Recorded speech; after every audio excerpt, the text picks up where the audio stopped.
함께 기도하심으로 말씀을 함께 나누겠습니다. 사랑과 은혜가 풍성하신 하나님 아버지, 이제는 내가 사는 것이 아니요 내 안에 나를 통해 주께서 사시는 것임을 고백합니다. 우리의 남은 인생 얼마나 남았는지 모르지만, 또 우리가 무엇을 하며 살아갈지 모르겠지만, 주님께서 뜻대로 부르셨고 또 주님께서 모든 걸 협력하여 선으로 좋은 것으로 정말 복됨으로 이끌어 주실 것을 우리는 믿고 이 시간 한순간 한순간 한 발 한 발 내딛고 나아갑니다. 사랑하는 주님, 그 놀라운 주님의 주인 되신 그 놀라운 역사를 주님의 말씀을 통해서 우리가 상고하기를 원하오니, 이 시간 우리의 눈을 열어주시고 우리의 마음을 열어주시고 우리의 생각을 열어주시사 온전히 주님의 그 진리의 말씀을 깨닫고 우리의 인생의 살과 피가 되게 하여 주시옵소서. 이 모든 말씀을 예수님의 이름으로 기도합니다. 아멘. 사랑하는 성도 여러분, 한 주간 잘 보내셨습니까? 반갑습니다. 어제는 8.15 광복절이었습니다. 우리 한민족이 해방된 날, 광복을 얻은 날입니다. 여러분 한번 주위를 살펴보십시오. 여러분이 살고 있는 지금 삶의 환경과 상황을 살펴보십시오. 지금 여러분이 누리고 있는, 우리가 누리고 있는 이 자유와 평화, 당연한 것처럼 태어나면서부터 얻은 것처럼 생각하실 것입니다. 그렇지만 81년 전이면 바로 우리의 아버지, 우리 어르신들께서는 아버지 세대, 또 저희는 할아버지, 증조 할아버지 세대만 해도 이 자유와 평등, 평화라고 하는 것이 결코 당연한 것이 아니었습니다. 목숨을 바쳐 그것을 쟁취하든가 아니면 숨 죽여 조용히 살아가든가, 그러한 해방과 광복은 어두운 세상에 다시 빛이 비춰졌다라는 의미에서 광복이라고 말합니다. 또 그러한 어두움의 포로 속에서 풀려나 자유를 얻었다, 자유를 되찾았다라는 의미에서 해방이라고 합니다. 하루를 살아도 이 자유를 숨쉬며 살아가는 것이 낫지, 100년을 살아도 누군가의 노예처럼, 종처럼 그런 살고 싶지 않는 것이 아마 모두의 마음일 것입니다. 이스라엘이 이집트 종살이에서 벗어난 것, 바로 그것은 우리 성경에서 말하는 해방이자 구원의 사건입니다. 그 홍해를 건너고 난 이후, 말하자면 구원을 받은 이후 40년의 광야를 걸으면서 가나안의 그 약속의 땅에 들어가 새로운 공동체, 새로운 나라를 만들기 위해 바로 그 40년의 광야를 걷습니다. 바로 그 40년의 광야 시간은 우리가 천국을 가기 전에 이 세상을 필히 살아내야 하는 그러한 우리의 인생과 같습니다.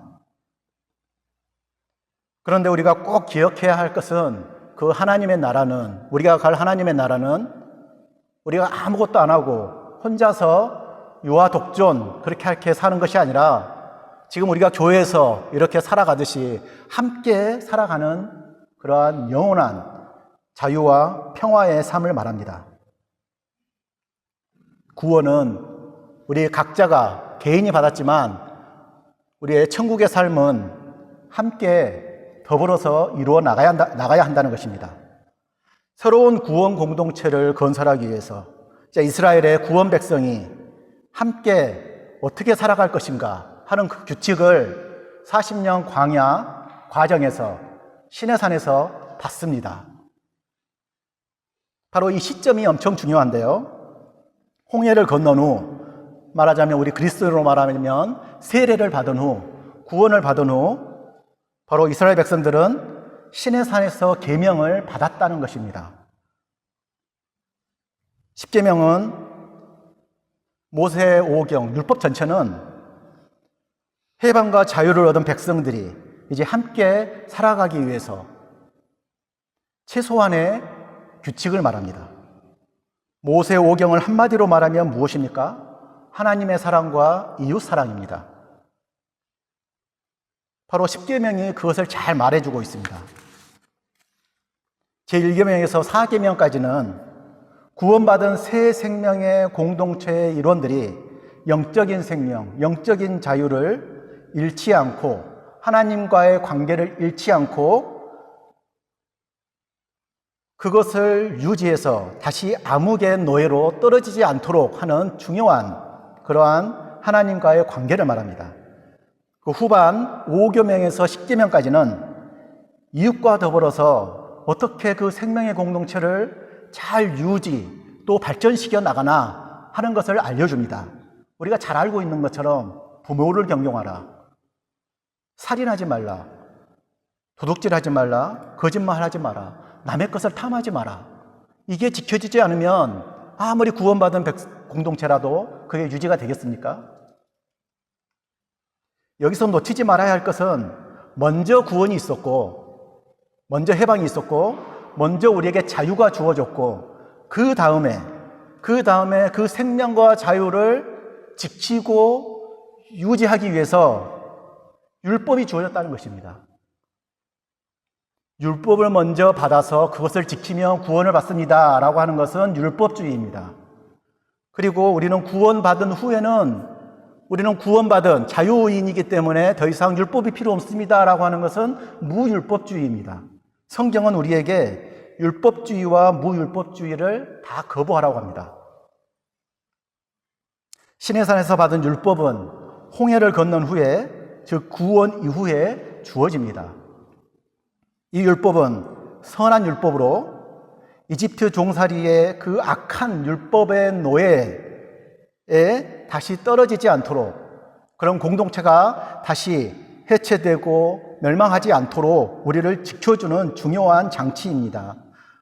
홍해를 건넌 후 구원의 율법과 종살이의 율법은 이런 점에서 정말 우리가 구별을 해야 합니다.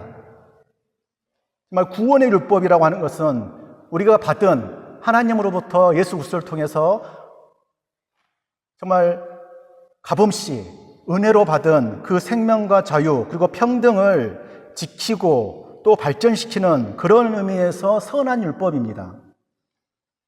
그 이집트에서 종살이에서 우리가 지켜야 했었던 그 율법은 반대로 차별과 착취를 정당화하고 또 생명을 죽이는 그러한 율법이었습니다. 이집트에서는 착취의 법, 차별의 법이, 악한 죽음의 법이 작동했다면 새로운 구원의 공동체에서는 자유의 법, 사랑의 법, 서로를 인정하고 존중하는 생명의 법이 작동합니다. 오늘 본문 말씀 누가복음 18장 9절 말씀은 자기를 의롭다고 믿는 자들, 바리새인과 율법학자가 등장합니다. 이들은 신앙의 형식은 있습니다. 그렇지만 마음으로는 하나님을 전혀 경외하지 않습니다. 이들 바리새인들의 마음 중심에는 하나님이 주인이 아니라 자기 자신이 주인입니다. 그래서 스스로를 의롭다, 정말 그 구원의 확신을 가지고 살아가면서 그 실제 나타나는 삶의 모습은 어떻습니까? 다른 사람들을 멸시합니다. 반면 세리들의 신앙의 태도는 어떻습니까? 바리새인들과 동일하게 때가 돼서 기도하러 성전에 같이 올라갑니다. 올라가지만 성전에도 들어가지 못하고 하늘도 쳐다보지 못하고 가슴을 치며 죄인이라고 탄식합니다. 하나님께 불쌍히 여겨달라고 기도를 합니다. 예수님은 바로 이러한 세리가 의롭다 인정을 받고 집으로 돌아갈 거라고 합니다. 바리새인은 스스로 의롭다는 확신을 가지고 있고 이런 확신을 다른 사람을 멸시하는 판단 기준과 도구로 사용합니다. 구원의 확신이 성경대로 말하자면 하나님 사랑과 이웃 사랑으로 증명이 되고 열매로 나타나야 되는데 바리새인에게는 정반대로 이웃을 멸시하는 교만의 도구가 되고 잣대가 되었다는 것입니다. 어떻게 해서 이런 일이 일어났습니까? 바리새인들의 구원관은 스스로 스스로 구원을 받았다. 내가 율법을 지켰기 때문에, 아니면 율법을 내가 잘 알기 때문에 구원을 받았다라고 하는 자격 구원에 있습니다. 하나님이 전혀 필요가 없는 그런 사람들인 거죠. 결국에는 필연적으로 교만과 다른 사람, 그러한 어떤 기준에 미치 못하는 사람들에 대해서는 비판하고 멸시하게 됩니다. 바리새인들이 누구입니까? 율법학자들입니다. 요즘 말로 하면 법률가. 그런데 이 모세오경이 대표적인 이 율법학자들이 공부를 했었던 율법인데, 바로 이것은 다름 아닌 성경 말씀입니다. 이 성경 말씀을 가장 잘 연구하고 가르치고 설교하는 자가 누구입니까? 신학자이자 목사, 다름 아닌 우리 성도들입니다. 그런데 모세오경의 핵심 테마가 무엇입니까? 이집트 종살이에서의 해방, 구원, 광야 40년의 훈련 과정을 거쳐 시내산에서 받은 그 율법, 십계명의 정신을 따라 가나안의 약속의 땅에서 구원의 공동체를, 생명의 공동체를 건설하자는 것입니다. 건설하라는 것입니다.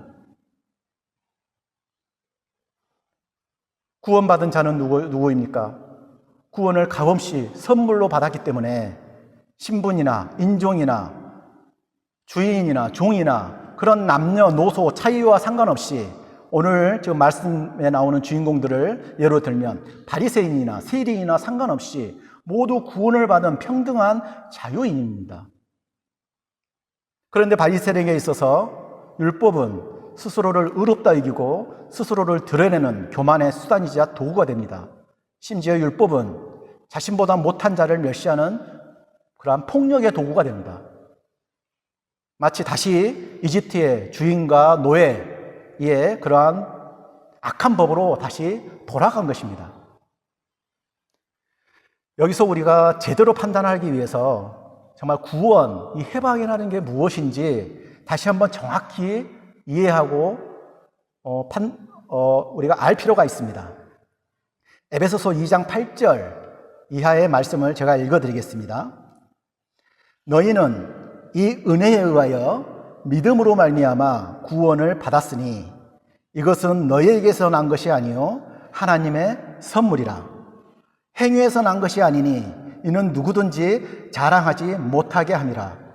우리는 그가 만드신 바라 그리스도 예수 안에서 선한 일을 위하여 지으심을 받은 자니 이 일은 하나님의 예전에 예비하사 우리로 그 가운데서 행하게 하려 하심이니라.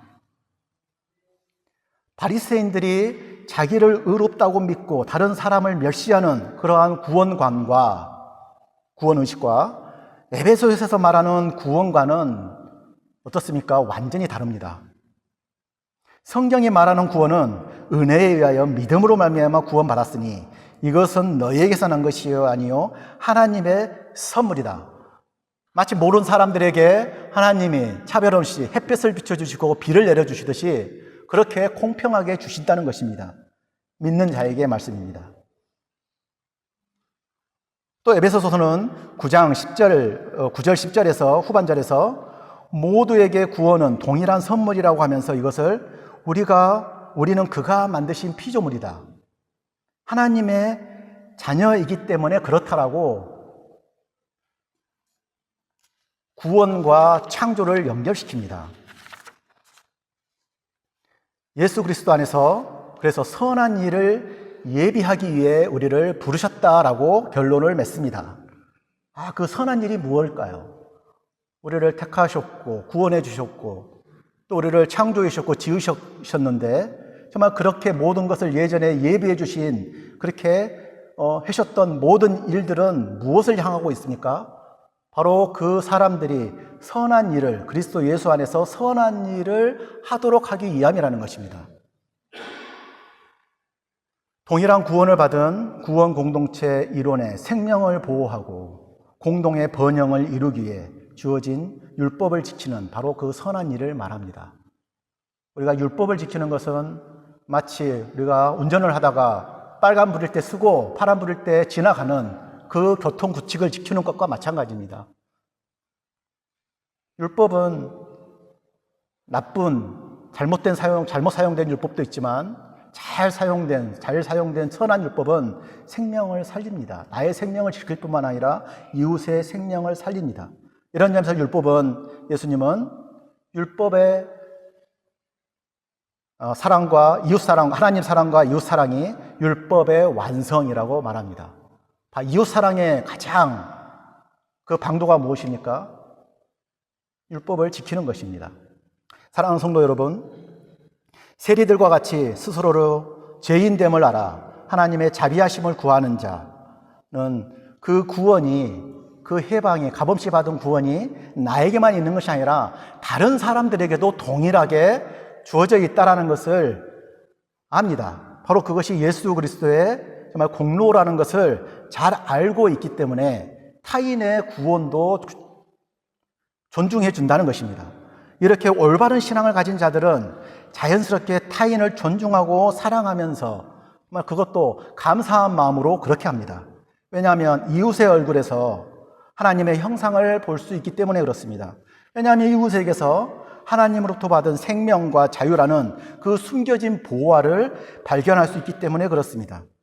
그런데 역으로 스스로의 힘으로, 스스로의 지식과 성과로 구원을 이뤘다라고 하는 그러한 신앙의 확신을 가진 자들은 자연스럽게 우월감에 빠지게 되고 또 자연스럽게 타인을 멸시하게 됩니다. 이처럼 그 구원관이 구원을 어떻게 생각하느냐에 따라서 동일하게 성전에 올라가서 기도하는 그 예배자들, 바리새인과 세리의 삶과 태도, 그 마음가짐과 생각은 엄청나게 달라집니다. 서두에 말씀드렸듯이 이집트 종살이에서 이스라엘이 해방된 것은 정말 은혜이자 선물입니다. 이러한 선물로 받은 해방의 경험, 바로 5.18 우리가 기념 행사를 하면서 바로 그곳에서도 우리가 느낄 수 있었습니다. 이렇게 받은 은혜의 공동체, 생명의 공동체, 이 자유의 공동체는 그렇지만 자동적으로 지켜지고 발전되지 않습니다. 민족의 해방을 위해서 노력했던 많은 독립투사들과 그 독립지사들, 그 순국 선열들의 피눈물 나는 노력의 결실을 잊어서는 안 됩니다. 이러한 노력과 염원을 집약해서 담고 있는 것이 우리는 역사책에서 1919년 3.1운동과 또 그 3.1 정신을 이어받은 임시정부, 1919년에 세워진 임시정부의 헌법에서 발견할 수 있습니다. 바로 그 헌법을 이어받은 또 그 재헌 1945년, 48년 재헌회에서 현재 우리 가지고 있는 그런 헌법에서도 발견할 수 있습니다. 마찬가지로 그러한 노력이, 그러한 수고가 해방된 우리 나라에서 계속해서 지금까지 지속되어 있는 것처럼 우리 그리스도인, 구원을 받은 우리 그리스도인들에게도 그러한 노력과 수고가 있어야 합니다. 마지막으로 한 가지만 더 말씀드리겠습니다. 우리가 개인으로서 그런 바리새인과 같은 교만한 신앙의 모습을 갖지 않고 세리와 같은 겸손한 신앙의 모습을 갖는 것은 우리 성도 개개인의 성화의 과정으로서 꼭 필요합니다. 신앙인은 경주자라고 바울은 예를 듭니다. 경주자로서 푯대를 향해 쉼없이 밤낮 노력을 합니다. 그런데 그 경주자의 목표, 그 푯대는 무엇입니까? 하나님의 나라입니다. 경주자의 훈련은 다름 아닌 하나님의 나라의 시민으로서의 자격과 자세를 체득하기 위함입니다. 그런데 이러한 체득은 어디서 합니까? 바로 지금 우리가 살아있는 현실에서부터 시작을 합니다. 우리가 살아있는 현실과 미래의 장래의 하나님의 나라는 결코 분리되어 있지 않습니다. 연결되어 있습니다. 현실에서 하나님의 나라의 시민으로서 사는 훈련을 했던 자가 하나님의 나라에서도 천국의 시민으로서 살아갈 수 있는 것입니다. 이러한 훈련의 장소, 대표적으로 바로 교회입니다. 따라서 우리는 신앙생활을 결코 혼자 하지 않습니다. 구원은 내가 개인적으로 받았지만 신앙의 성장은 함께 해야 된다는 것입니다. 그렇게 해서 우리가 정말 하늘나라에 갔을 때에 교회에서의 이 삶, 교회에서 체득하고 배웠던 이 삶을 그대로 천국에서도 누릴 수 있다는 것입니다. 그래서 천국은 우리는 자유와 평화, 평등이 가득한 영원한 나라라고 그렇게 우리는 믿습니다. 성경은 또 교회를 그리스도의 몸이라고 합니다. 몸은 하나이지만 머리는 그리스도이지만 그 몸의 지체는 여럿이고 또 다양합니다. 그래서 교회 공동체는 하나님의 나라를 예비하고 예시 미리 보여줍니다. 세상에 속하지는 않았지만 우리 교회가 세상 안에 존재해야 한다는 이유가 바로 거기에 있습니다. 우리 교회가 세상의 소금이자 빛이 되어야 하기 때문에 그렇습니다. 교회 공동체가 바리새인과 같이 세상의 다른 조직들과 비교해서 우월의식을 갖고 교만하지 않고 세리와 같이 선물로 값없이 받은 이 선물, 이 구원 공동체를 두려움과 떨림으로 이 구원의 완성을 향해 나아가는 것, 그럼으로써 세상에 하나님의 나라를 예시하고 보여주고 또 앞당기는 그러한 공동체가 될 수 있다고 생각합니다. 우리 공동체가 사랑의 공동체, 생명을 살리는 공동체, 지체들의 다양한 은사를 포용하고 인정하는 그런 공동체가 되는 것이 먼저 구원과 해방을 받은 우리 그리스도인들의 사명이자 과제, 세상의 빛과 소금의 역할, 망망대해의 등대이면서 또한 하나님의 그 빛을 세상에 반사하는 그런 반사체가 됩니다. 이를 위해서 각자 나름대로 다양한 은사와 사명, 달란트를 받은 줄로 믿습니다. 서로의 다름을 인정하고 존중하며 서로 협력하고 소통하여 귀한 이 사랑의 공동체를 만들어가고 세워가는 것, 이게 천국이 아니고 무엇이겠습니까? 바로 이러한 삶을 우리가 살아갈 수 있도록 정말 주님의 이름으로 축원합니다. 기도하겠습니다. 사랑의 주님, 우리가 먼저 받은 구원이 우리 스스로를 교만하게 하거나 또 타인을 멸시하는 올무가 되지 않기를 간절히 기도합니다. 이를 위해 우리가 먼저 주님의 나라와 그의 의를 구하기를 원합니다. 우리가 속한 교회 공동체가 세상 공동체의 모범이 되어 어두운 세상에 복음의 빛을 밝히기를 원합니다. 우리 교회와 교우들 한 사람 한 사람이 이웃의 자유와 생명을 보존하고 증진시키는 하나님의 나라의 일꾼이 되기를 간절히 기도합니다. 이 모든 말씀을 예수님의 이름으로 기도합니다. 아멘. 이 시간 주보에 있는 먼저 그 나라와 의를 구하라 같이 찬양하고 결단 기도하도록 하겠습니다.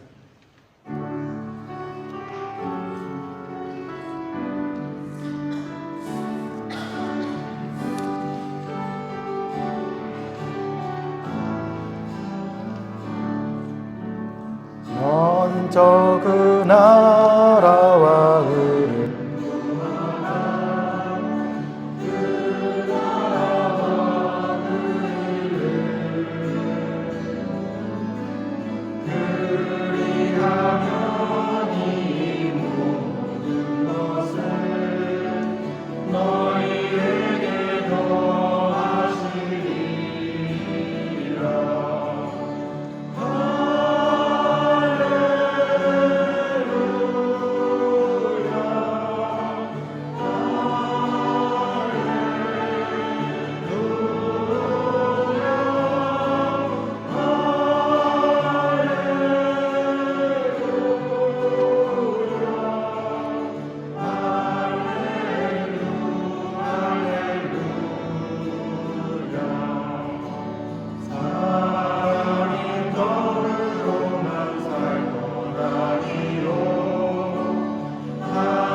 잠깐 함께 결단기도 하시겠습니다. 네, 먼저 그 나라와 그의 의를 구하라. 정말 우리가 먼저 하나님의 나라를 위해 먼저 기도했으면 좋겠습니다. 우리가 먼저 우리 교회 공동체를 위해서 먼저 기도했으면 좋겠습니다. 정말 우리 교회 공동체 하나님의 나라를 세상에 대신 보여주고 있습니다. 이 공동체가 정말 살아있는 진리와 자유와 평화가 살아 숨쉬는 그런 사랑의 공동체가 될 수 있도록 우리 한 사람 한 사람 먼저 구원받은 한 사람 한 사람들이 정말 겸손하고 사랑하며 그렇게 나아가는 정말 하나님 나라의 일꾼으로 그렇게 우리가 정말 우리 자신을 인정하고 또 자랑스럽게 여기며 그렇게 나아갈 수 있기를 정말 그렇게 결단하는 그런 기도를 잠깐 하도록 하겠습니다.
하나님 아버지, 우리를 먼저 불러주시고 자유를 허락해 주시고 축복을 허락해 주시고 우리에게 정말 그 하늘나라의 그 맛을 먼저 보여주시고 정말 이 교회 공동체에서 그 하늘나라를 먼저 정말 살아낼 수 있도록 허락해 주심을 감사합니다. 먼저 받은 그 빚진 마음을 하나님 아버지 정말 방탕과 낭비하지 않게 하여 주시고 정말 우리에게 맡겨진 이 생명과 시간을 온전히 우리와 올바로 사용함으로 정말 세상에 주님께서 부르실 그 자들을 부를 수 있는 그런 놀라운 선교의 역사를 감당하는 교회가 될 수 있도록 도와주시옵소서. 이 모든 말씀을 예수님의 이름으로 기도합니다. 아멘. 귀한 찬양 감사합니다.